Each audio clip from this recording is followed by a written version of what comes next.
Avatar, Le Petit Prince ou encore Là-haut, ces grands classiques ont inspiré Guilbeault.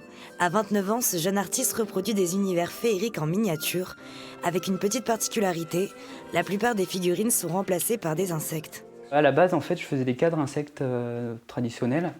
Et en fait, j'ai eu une première idée, c'est de créer une maison de Là-haut en remplaçant les ballons par des papillons. Donc le film Là-haut de Pixar. Et de cette idée, en fait, j'en ai eu plein d'autres. Et j'ai commencé à créer, voilà, à trouver des concepts pour lier les petits humains et les papillons, les insectes. Et pour dénicher la perle rare, Guilbeault se fournit auprès de collectionneurs du monde entier. En fait, c'est des gens qui font des petits élevages chez eux, voilà, avec souvent une espèce en particulier. Et après, une fois qu'ils sont morts, ils me les envoient dans des petites papillotes, comme ici. Et ensuite, moi, je les réhydrate, je les mets dans des petites boîtes fermées hermétiquement. Moniteur, éducateur la journée, artiste la nuit, cet autodidacte met en moyenne 30 heures par semaine pour réaliser ses œuvres chez lui, à l'aide d'une imprimante 3D et en s'inspirant des techniques du modélisme ferroviaire. La plupart de mes structures, je les fais en polystyrène. C'est du polystyrène extrudé, voilà, il y a un petit exemple là.